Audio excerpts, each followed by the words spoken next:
On August 17, 1997, Susan Capino left her home in the West Ridge Hills subdivision of Harpers Ferry, West Virginia, following an argument with her stepfather over doing the dishes. According to statements given later, her stepfather saw her walk into the woods behind their home and then noticed the taillights of a vehicle driving away.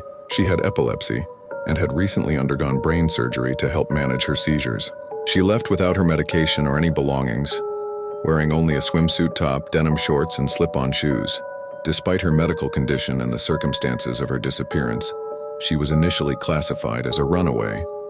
A missing persons report was not officially filed until August 19th. West Virginia State Police and later the FBI became involved in the case.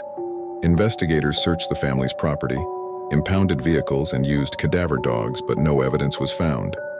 No one was arrested and no suspects were officially named. In the early stages of the investigation, suspicion focused on Susan's stepfather, Richard Lonis. He acknowledged having an argument with her the night she disappeared and was the last person known to have seen her.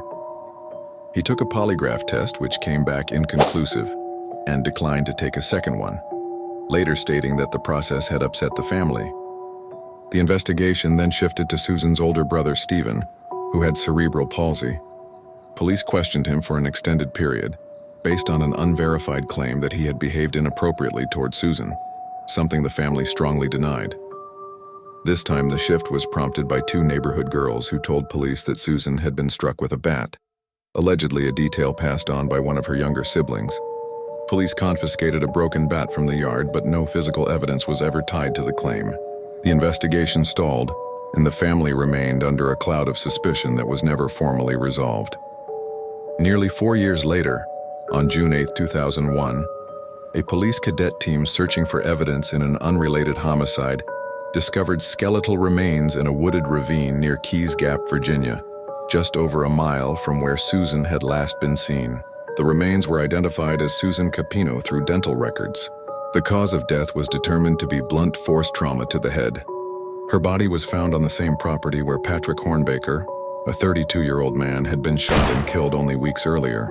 Another set of remains belonging to 19-year-old Eric Cheeks, who had gone missing in 2000, had been located nearby that same spring. Authorities have not made any public connection between the three cases. When the family made arrangements for cremation, they were informed that cremation would not be allowed because the remains were considered evidence. As of 2025, the remains have not been returned, and the family has not received a full autopsy report. The case remains open. However, no charges have been filed and no meaningful updates have been released in more than 2 decades. FOIA requests submitted to various agencies have either been denied or delayed.